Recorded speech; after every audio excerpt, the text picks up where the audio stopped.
afternoon, ladies. Good afternoon. First of all, thank you for having me. Thank your teachers for inviting me.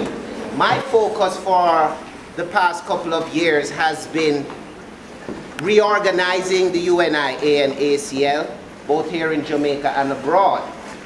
But from a teaching point of view, it has been to sort of peel back the layers of Marcus Garvey, peel back the layers of the UNIA. There is so much information, which I'm ashamed to say as a Jamaican, that we do not propagate in this country properly, whether through our educational system or our cultural institutions. And because of that, I am fearful that this information will be lost to the future generations of Jamaica.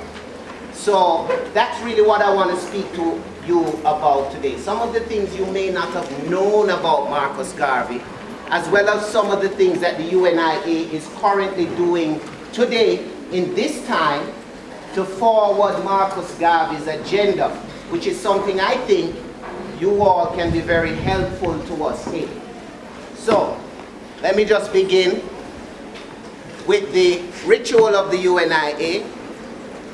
A ritual is something we repeat at every meeting and before every meeting. It was Marcus Garvey who said we should begin every meeting this way. Our ritual comes from the Bible, from the Psalms, beginning with, unless the Lord buildeth the city, the laborer labors but in vain. Unless the Lord keepeth the city, the watchman waketh but in vain. Then we say princes, and in this case princesses, shall come out of Egypt and Ethiopia. Those colors you see there, green, yellow, and red, which represent the Ethiopian flag. Not the Rasta flag, but which have represented the Ethiopian flag for thousands of years. So we say princes and princesses shall come out of Egypt, and Ethiopia shall stretch forth her hands unto God. The prayer of the UNIA, not by might, nor by power, but by my spirit, says the Lord of hosts. God of the right, our battles fight, be with us as of yore. Break down the barriers of might, we reverently implore. Stand with us in our struggles for the triumph of the right, and spread confusion ever o'er the advocates of might. And let them know that righteousness is mightier than sin, that might is only selfishness, and cannot, ought not win.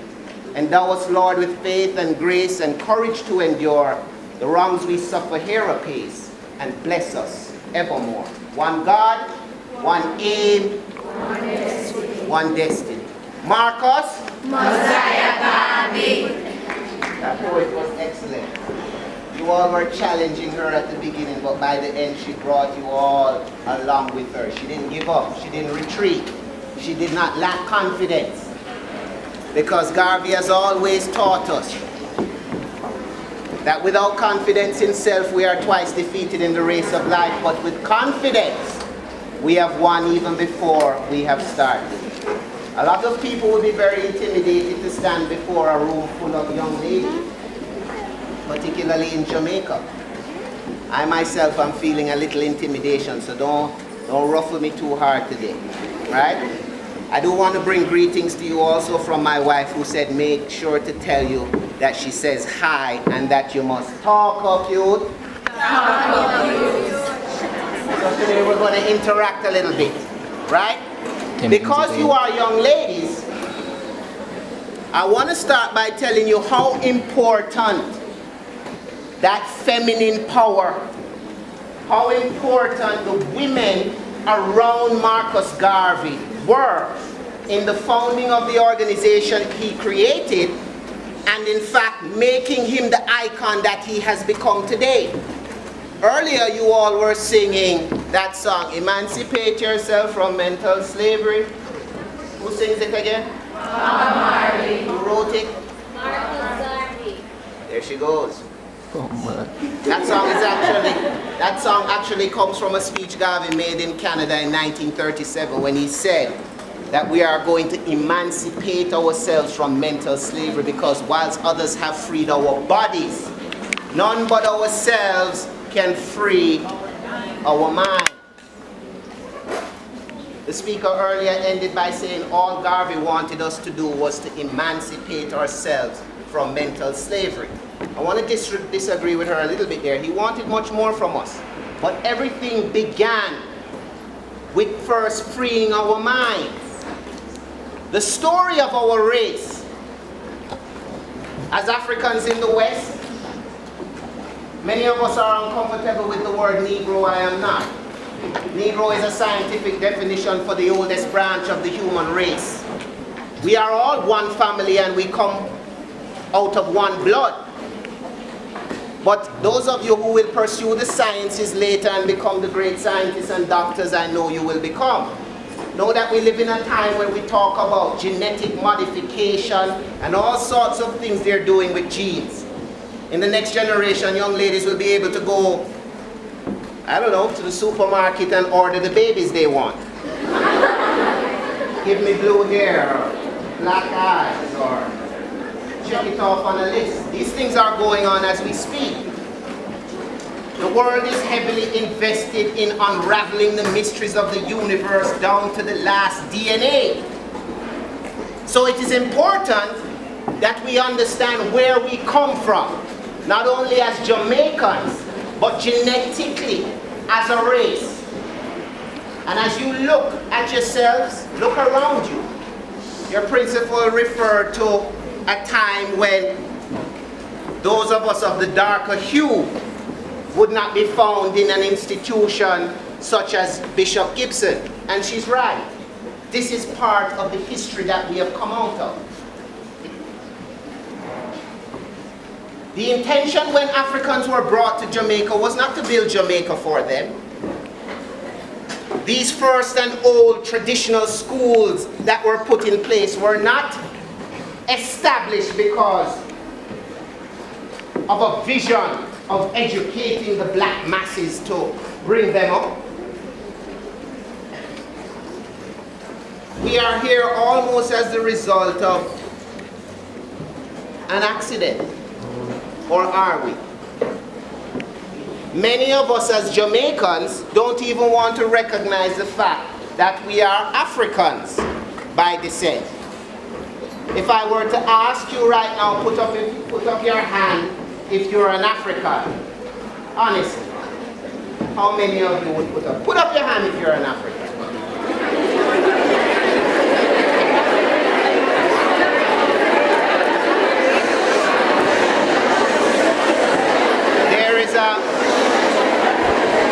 There is a song.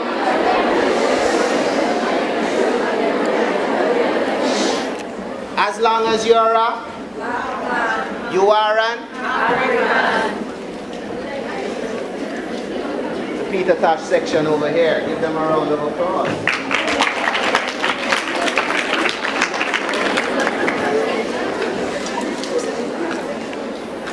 Marcus Garvey coined a term that he referred to as African redemption. And it's a term, if you remember but two words at the end of this lecture, let it be those two words. African redemption.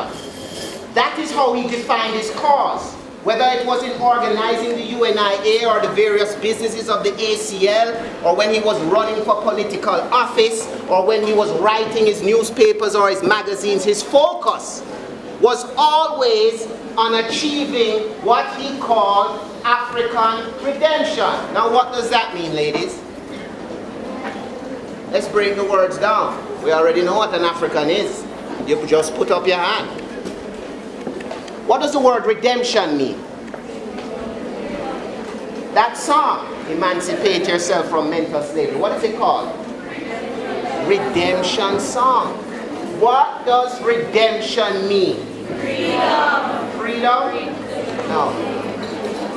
Freedom means freedom. I'm sure some of you have been to church on Sundays or Saturdays and you don't hear the pastor say anything about seeking redemption. Christ came to redeem. What does the word mean though? Forgiveness. I don't understand you guys. I thought you guys are the children of the 21st century, the age of information. Somebody don't Google it already? In my day, we used to have to carry a dictionary in our bags. Redemption. Redemption means to restore value to. Restore value. You're redeeming something. It's like you bought the wrong thing at the store, you carry it back to redeem it. It means to do what? Give me back, man. Yeah. Restore back value to you. So when Garvey speaks about African redemption, what is he saying? To restore value back to the African. I want you all to understand something, you know. Less than 3 generations ago,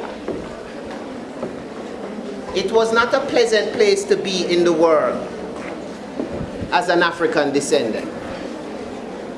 Your opportunities were limited, doors were shut to you.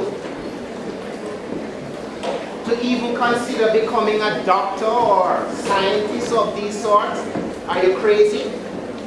Black people were meant to be hewers of wood, drawers of water. You've never heard these things? At one time, even the church was telling us that we were cursed because we were the children of Ham, the son of Noah, who had stumbled upon his father inebriated one evening, and because he had seen his father drunk and naked, God cursed him to be a servant to his brothers. These things were taught in the churches. And it is the churches who built most of the schools, and so they were then taught in the schools. Over 2 centuries ago, a man came up with a theory of evolution. His name was Charles. In it he said, we evolved. Well, it goes right back to, really says we come from fishes. I don't know how far back you've gone into the story. We came out of the sea, and then we began to walk on 4. Then we evolved into apes, who then began to walk on 2, and then we straightened up, and all of a sudden we were Homo sapiens, man and woman. In that theory, when it came out, they put in a subclause which said that the black man and the black woman along that line of evolution were closer to the monkeys than the Caucasians of Europe, who were the standard of humanity. And because of that, ladies, popes, kings, and queens signed into law, gave out charters empowering other people to go to the continent of Africa, capture your ancestors, enslave them, and own them as property, like you would own a dog, or a chicken, or a goat. We were brought to the West by the millions. We gave slave labor with no pay. Many of us died before we got on the ships in Africa. Many of us died crossing the Atlantic. Many more of us died before we even reached the plantations. And many more of us died on the plantations. But yet you are here, and I am here. And for that singular reason alone, you all have an obligation to pay homage to your ancestors and give thanks for being here today. Part of that means never forgetting. I heard your principal ask you, can you hear the chains dropping? You all can't hear no chains dropping. You have no idea what it is your ancestors went through. I don't even know how much thought you have given it for yourself. in that quiet time, in that quiet space, contemplating who you are and what is your purpose here. As many of you in this room, about how many? Give me a number. How many? 5,000? How many of you in this room? 500? 900?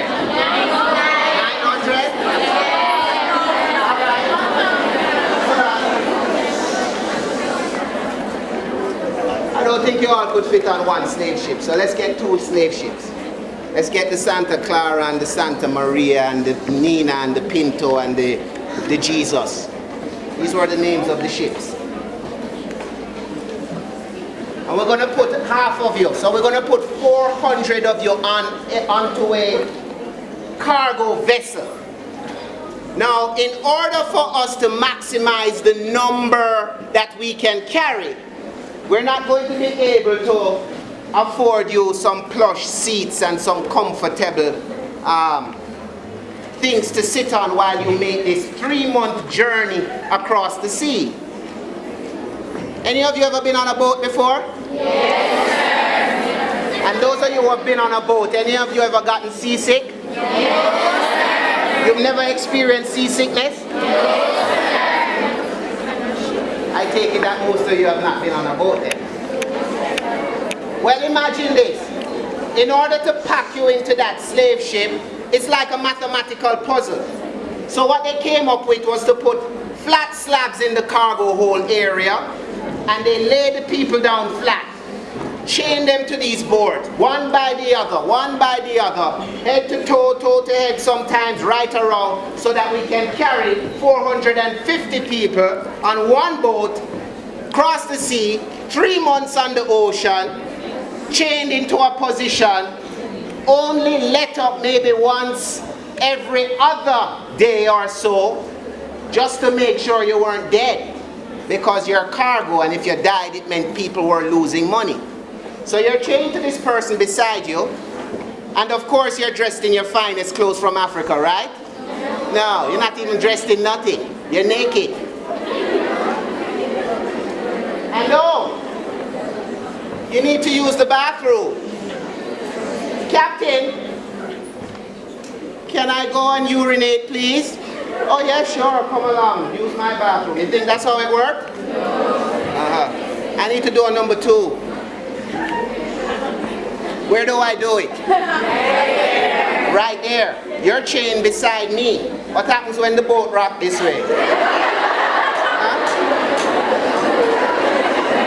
Then to make it worse, I'm now smelling the urine and the feces. It's making my stomach sick. Then I'm going over these waves and I'm getting seasick on top of it. I need to vomit. Oh, are they going to bring me something to vomit in? I'm lying on my back. What happens when you vomit lying down? So if you want to live, if you don't want to choke yourself to death, you got to turn your head either to the left or turn your head to the right. But who's on your right? And who's on your left? You all laugh. You laugh? You laugh because you've never had to experience that yourself. That alone killed at least 10% of the cargo. They died from things like cholera. Right now, chikungunya is tearing up this country. Ebola, tearing up West Africa. Right? From the transfer of bodily fluids. For 300 years, they carried our ancestors across the Atlantic Ocean that way. We died from diseases. Some of us even chose to take our own lives. So that once, 1 or 2 afternoons per week, they would carry you out on the deck. We made a plan that we're not going back down in the hole. So we're going over the boat. What we're going to do, swim back to Africa? Yeah, we're going to swim 2 months back to Africa. It was so bad that some of your ancestors chose death. But the others who chose to stay alive I ask you today, because if they didn't live, you and I wouldn't be here. What it is that kept them alive? Huh? What? Faith is very powerful. You might be absolutely right. But faith in what? Faith in what? Huh? Freedom? Huh?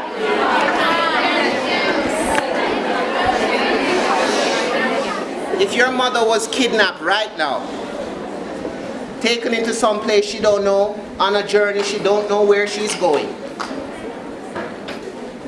what is the one thought in her mind? I mean, apart from, I've got to get away, I got to find a way to get away. But get away to do what? To do what? Come back home. Any mother is thinking, my God, what are my children thinking? They don't see me. Where am I? What is my family thinking? What is going on? I have to get back. I have to return. I offer for you today, that is the only reason those Africans stayed alive and endured what they had to endure. I know if it was me, I might not be so quick to kill myself knowing I want to see my 2-year-old son again. I would like to see my wife again. Right? We didn't stay alive on those slave ships because we thought, great, one day we're going to be Jamaicans. We're going to be independent. We're going to become prime ministers. We're going to live on an island in the sun. We're going to be little, but we're going to be tall. I don't think that was nowhere in the minds of our ancestors. They had one concern: to return to the families that they left behind. To see those families again.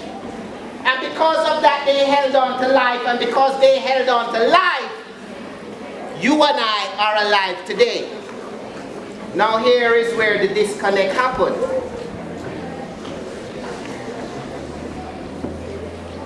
Their dream was to return and to make whole what was broken. Those families that were lost to each other. To see those families again. To see their home again and to reclaim what was theirs by ancestral rights. 300 years later, here are their children. Because they never had the opportunity to see their mission to the end. They died trying to stay alive, and in the process they gave birth to your great-great-great-great-grandmother and grandfather. 300 years later, here we are thinking, Africa? Now some want to go Africa for what? Catch Ebola? I'm not an African. I'm a Jamaican. Africa don't have nothing to do with me. I don't want to go to Africa. Every day I pass the US Embassy, I pass the Canadian Embassy, I pass the British High Commission, which is my least favorite. I see long lines of people going around the block.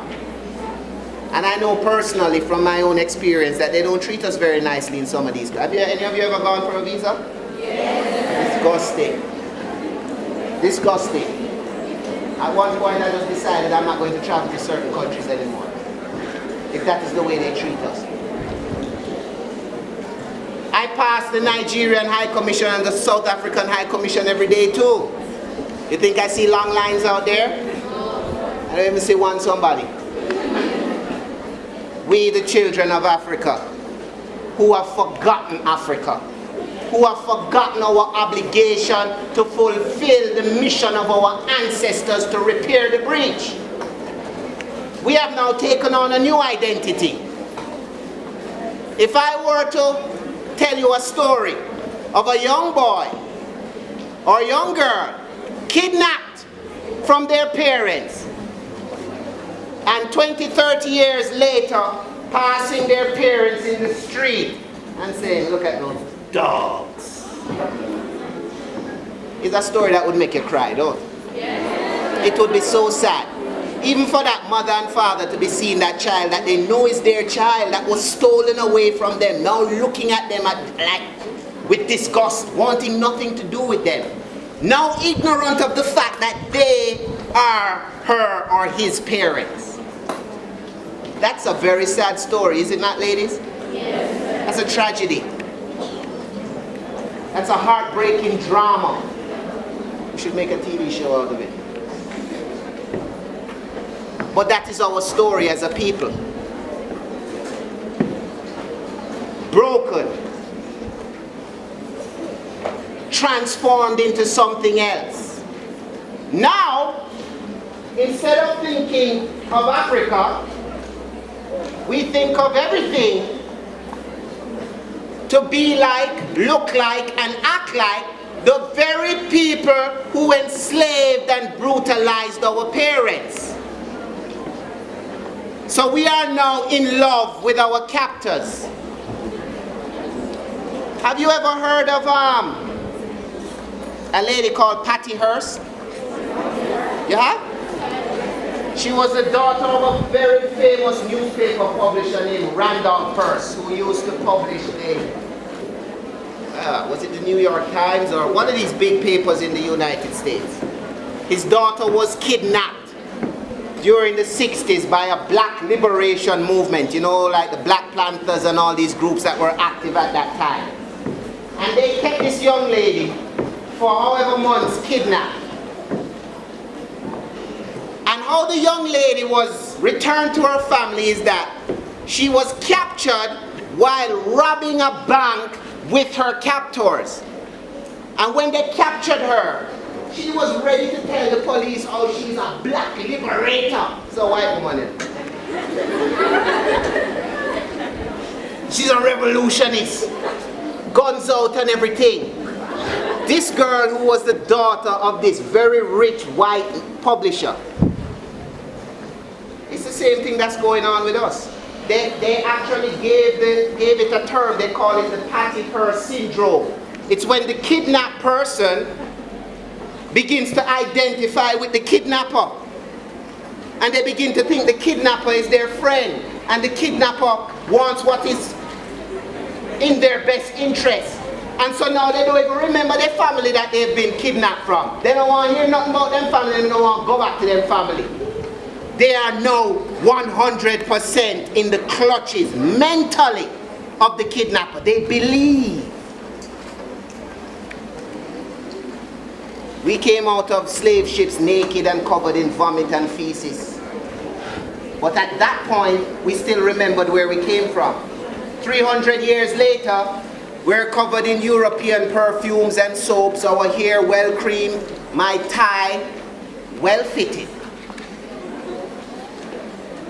We look like them. We talk like them. We go to their institutions and we are granted degrees by them.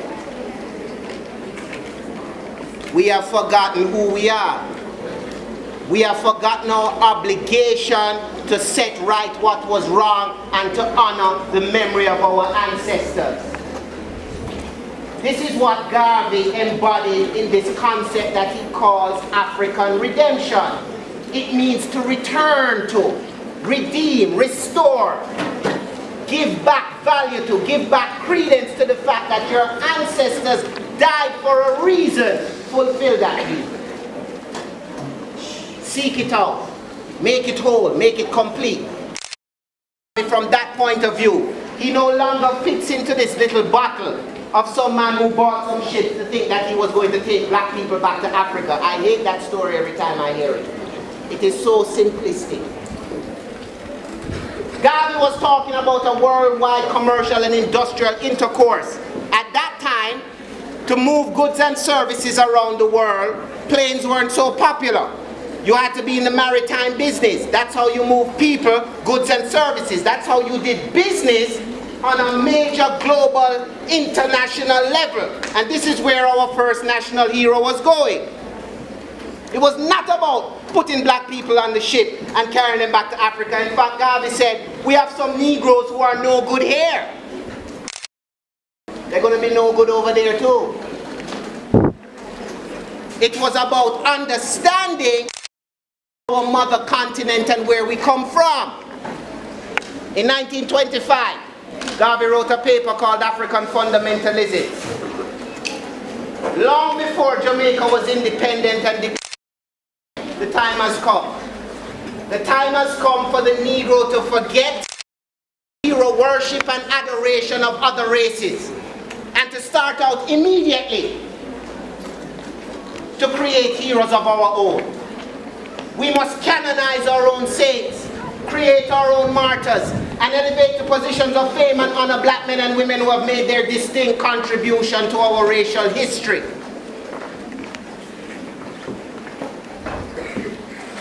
For the past week, I've been asking high school classes and prep school classes to tell me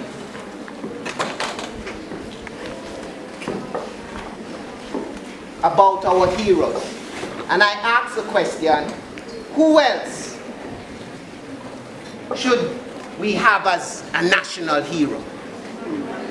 And I asked that question because I want you all to understand, you know, we got independence in 62, we got our first national hero in 64, and then I think by 71 we had all 7, or 77. So we got our national heroes over the space of about a decade. But then for the next 40 decades, we have not had another national hero, almost as if we're not alive anymore, or we don't have any heroes anymore. Where are these heroes? So I was happy today to hear some of you talking about icons like Miss Lou, Jimmy Cliff, Bob Marley. But the fact is,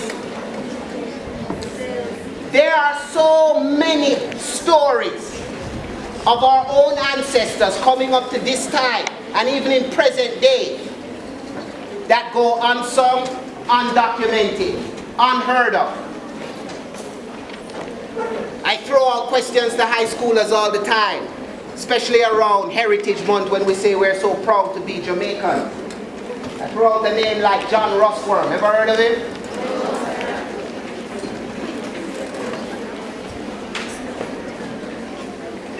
John Russworm was a Jamaican, the first black man to publish a newspaper in America, I think around 1780 something. But this man was born in Portland.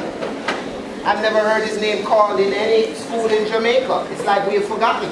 Never heard of the great Sphinx of Egypt. Head of a man, body of a lion, over 6,000 years old, big, broad, black nose, full black lips, so much so that they say Napoleon had to take a cannon and shoot off the tip of the nose because Europe wasn't comfortable with how negroid the face of the Sphinx looked. But the face of the Sphinx looks like a Negro because it was built by Negroes. You see, there was a time when our ancestors put out their own image with great pride. We were proud of how we looked. But over time, my generation and your generation has been fooled by illusions and sleight of hand. Have you ever seen on TV, what was that movie called? Charlton Heston. Maybe they've made new ones since that time. About Moses and the 10 Commandments. Ever seen a movie about Moses and the 10 Commandments? Do you notice that when the pharaohs come out in those movies, they're wearing these cloths on their heads? Yes. How many of you really believe that in hot, hot Egypt, people was walking around with a... Huh? How many of you believe that because you see it in the movie, right? Yes. The pharaohs of Egypt wore their hair as I wear my hair, braided or locked. And if you look at the Sphinx of Egypt, you will see, if you take a man's lock and put it on the side of his coming down, much longer than mine, and even at the back of the Sphinx, the rest of the hair is caught up in a ponytail. Europe sees that, take a look at the image again. Europe sees that because their hair can't do it. They create movies, and because they're not comfortable projecting black people in these roles of power and authority, which it was so by fact, they put people forward and put things on them head. And so now we walk around thinking that yes, the Egyptians were white who wore cloths on their head. Take a look at the Sphinx again. Take a look closely. Sleight of hand. Your history is changed. Your history is removed. You believe it and you don't pass it on to your children. This is how a culture is lost, and this is how a race is exterminated. Marcus Garvey often warned us that if we did not act now, in another 50, 100, 200 years, the Negro race would be extinct. Some people think he meant that black people would disappear from the world. Black can never disappear from the world. If you study art, you know that black is the presence of all colors. White is the absence. The world is a colorful place. It will always be filled with color. But the extinction of the race means that when we forget who we are, where we come from, when that connection between our ancestors and our future is broken, when a people forget their identity, their history is lost. And a people without knowledge of their past, history, origins, and culture is like a tree without roots. What is a tree without roots? Dead wood, driftwood. Ladies, before I leave, I am imploring you all,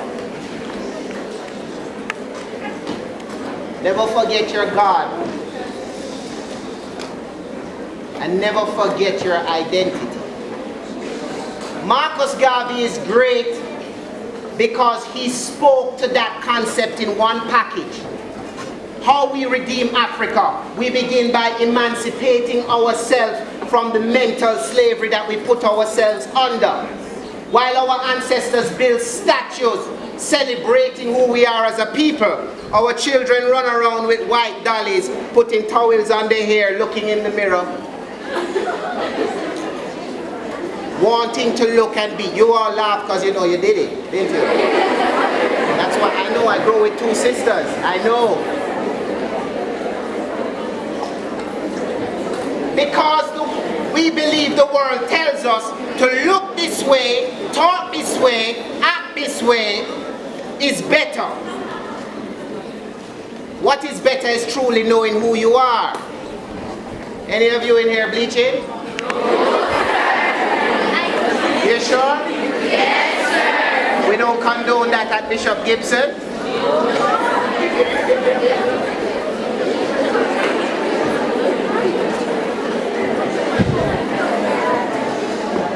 Last thing I want to tell you before we go. Earlier the lady was speaking about the two Amy's that Marcus Garvey married. Amy Ashwood, his first wife, herself a Pan-Africanist and herself a co-founder of the UNIA. I know we speak a lot about our first national hero. He was a very great man, but he was not a superman. And many of the things he accomplished, he did not accomplish by himself. He built this organization with his first wife, Amy Ashwood, and further built upon it with his second wife, Amy Jakes, who was actually a friend of Amy Ashwood. Scandalous. But more interestingly, there was a woman who lived with Marcus Garvey when he moved to New York and was with him for at least 15 to 20 years. Even when he was married, she still lived in the same home with him. This lady was born in 1867. She was 20 years older than Marcus Garvey. What is wrong with you all? I've not said, what do you...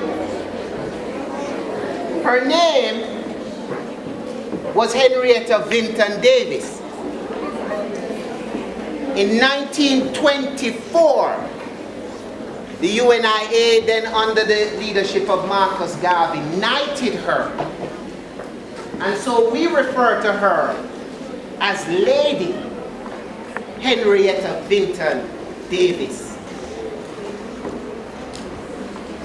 Lady Commander of the Sublime Order of the Nile. That's her full title.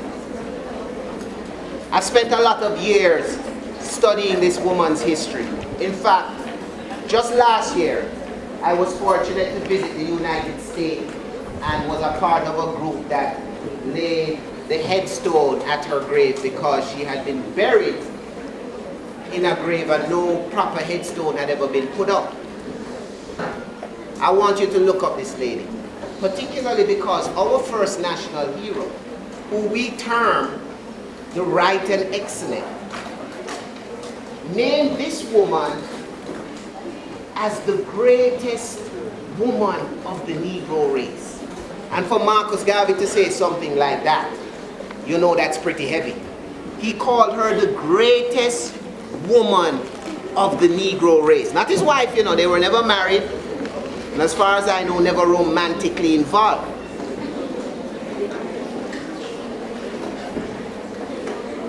But this woman was so fearless. First of all, she was an actress. She was a teacher. She had been to Jamaica in 1910 while Marcus Garvey was in Costa Rica. She in fact established in Jamaica a fraternal order and at one point operated a theater. Yet Jamaica's history speaks nothing of her. She was a director of the Black Star Line. She was the international organizer of the UNIA. And in fact, in Virginia, I encountered a story that said in 1920, when the Black Star Line docked in Norfolk, Virginia, it was attacked by a group of the Ku Klux Klan. You familiar with this group? Yes, sir. Who were intent on burning the ship down. Now you can imagine a bunch of men in white hoods coming with their torches. So naturally when they happened upon the what do you call it? The pier. The black men on board the Black Star Line, because the Black Star Line had to have a black crew. You understand? Marcus Garvey was promoting a steamship for black people, run, owned and operated by them. So when they saw these Ku Klux Klan people coming, man, chuck because they swear, the Ku Klux Klan, they hang black men, they castrate them, they do all kind of craziness to them. This woman, Henrietta Vinton Davis, who was on board as the officer, the highest ranking officer of the UNIA, and plus a director of the company that owned the ship, said she not running. She stood right on deck. And when the men came up with those torches to burn that ship down, her elocution, I don't know what she drew on, maybe her experience in the theater, maybe she found the right words. But the way she delivered herself and spoke to these men, they depart harming her or damaging the ship.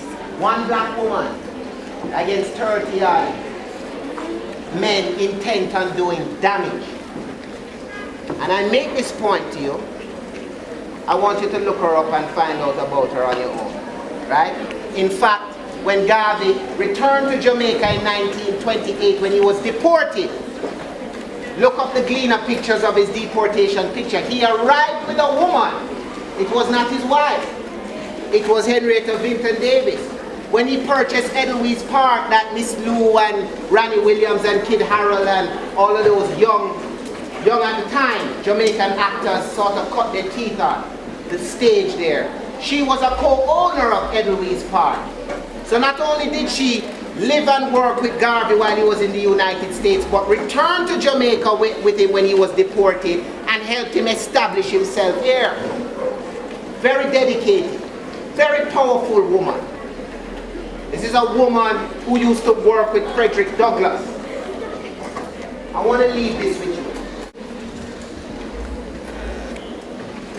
You all are the most powerful unit within any nation, within any culture, within any race, within any family. Ladies, listen to me. You all hold the keys to life and how that life will be shaped.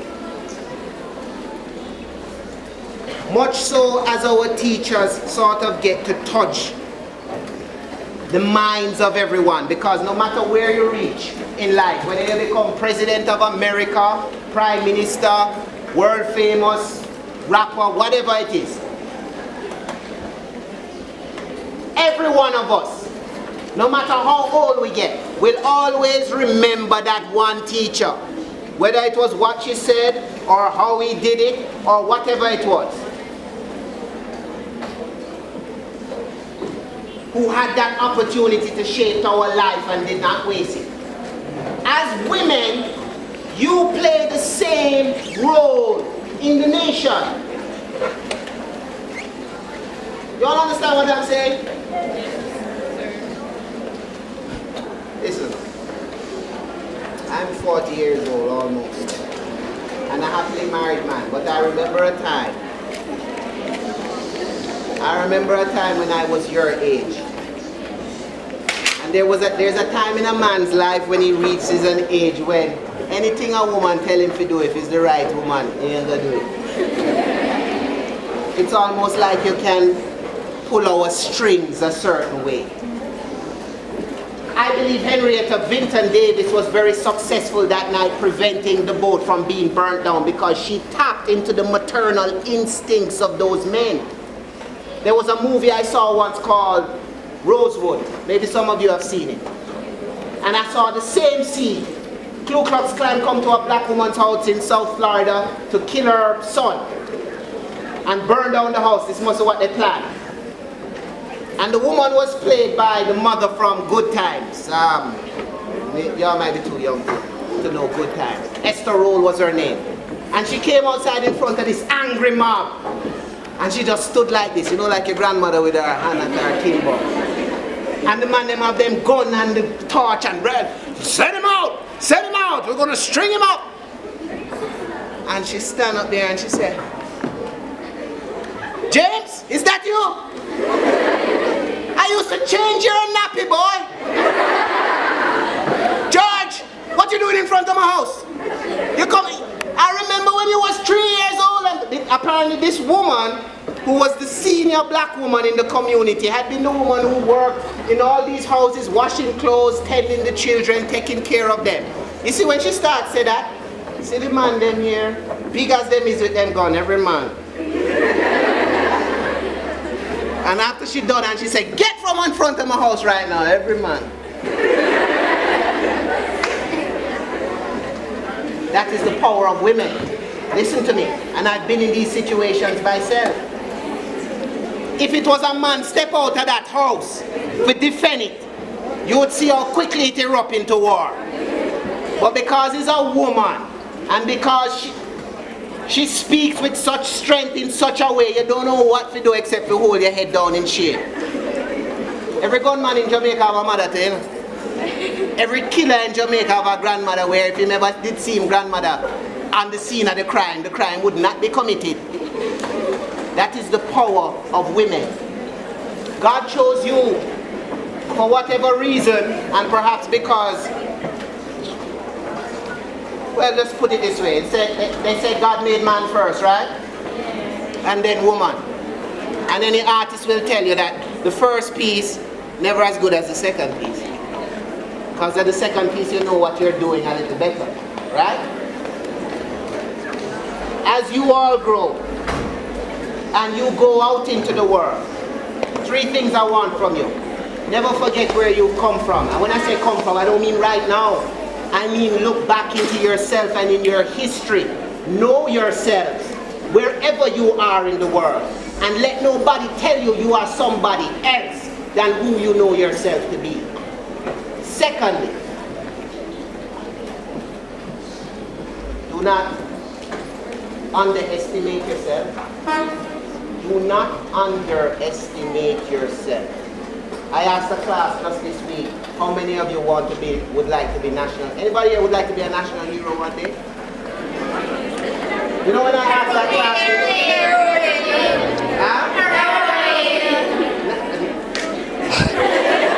National heroine. No, but I was putting up my hand to you now.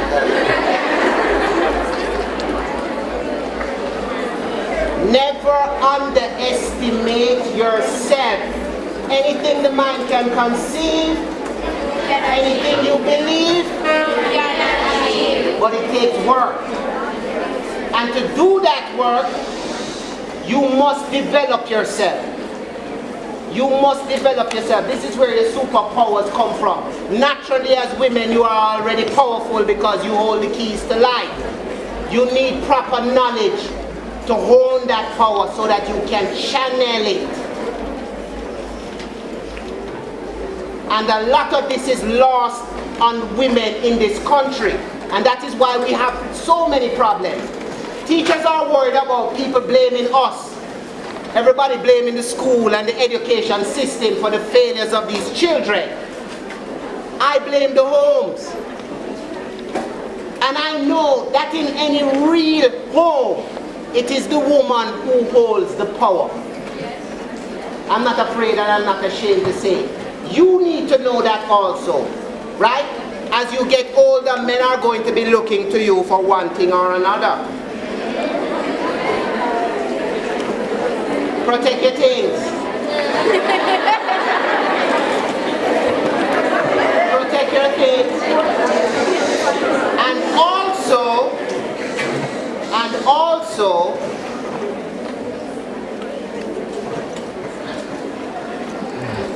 know how to manipulate them sometimes. Alright? Know how to I'm talking about the men. No, listen, we think of ways to manipulate you all the time. We think of how to get what we want to get all the time. You know how to get what you want to, right? Have your path, know how to get there, right? I want to leave finally. Apart from thanking your teachers for inviting me, I don't want to leave without allowing you the opportunity to speak up. So if there are any questions, any comments you would like to make before I go, I afford you that opportunity now.